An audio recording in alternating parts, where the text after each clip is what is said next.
When someone asked Assim al-Hakeem about reciting a surah after Al-Fatiha in Salah, he explained that this act is sunnah in both obligatory, fard, and voluntary, nafil prayers. This means that it is a recommended practice, taught by the Prophet Muhammad, peace be upon him, but it is not wajib, compulsory. The sunnah actions in prayer are important because they complete the beauty and reward of Salah. However, missing them does not make the prayer invalid. For example, reciting Al-Fatiha is a must, but adding another surah after it is sunnah. If a person forgets to recite a surah after Al-Fatiha, his prayer is still correct and accepted. He does not have to perform sujud, as-sahu, the prostration of forgetfulness, because missing a sunnah act does not require it. Sujud as-sahu is only needed when someone forgets, a wajib act or makes a mistake in one of the main pillars of Salah. For instance, if a person forgets to bow, ruku, or makes an extra sitting, then sujud as-sahu becomes necessary. But leaving out the surah after Al-Fatiha is not in this category. It is also important to note that deliberately leaving out this sunnah is not sinful, but it causes a loss of reward.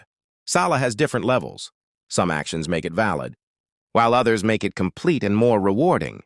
The pillars, arkan of Salah, such as standing, reciting Al-Fatiha, ruku, sujud, and tashahud, are necessary. If these are missing, the Salah is invalid. The wajib acts are next in importance, and missing them may require sujud as-sahu. After that come the sunnah acts, which are recommended. They bring greater reward and make Salah closer to the way of the Prophet, peace be upon him. The wisdom behind this ruling is that Islam makes prayer both easy and rewarding. If everything in Salah was wajib, people might struggle to remember or perform it correctly every time, and their prayers would often be invalid. Instead, Allah made the essential parts wajib, while the sunnah parts add beauty and reward.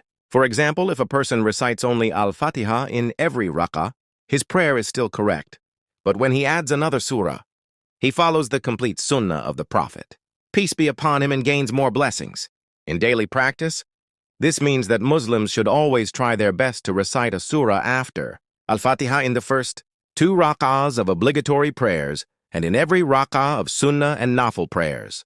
This is the way of the Prophet, peace be upon him, and his companions.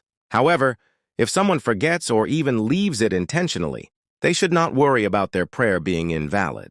They should simply remind themselves to try better next time and keep following the sunnah for maximum reward. In short, reciting a surah after Al-Fatiha is sunnah, not wajib. Forgetting it does not require sujud as-sahu, and the prayer remains valid. But one loses the extra reward that comes from following the Prophet's, peace be upon him, example. Therefore, a believer should make effort to include it regularly, as it brings them closer to Allah and adds perfection to their salah.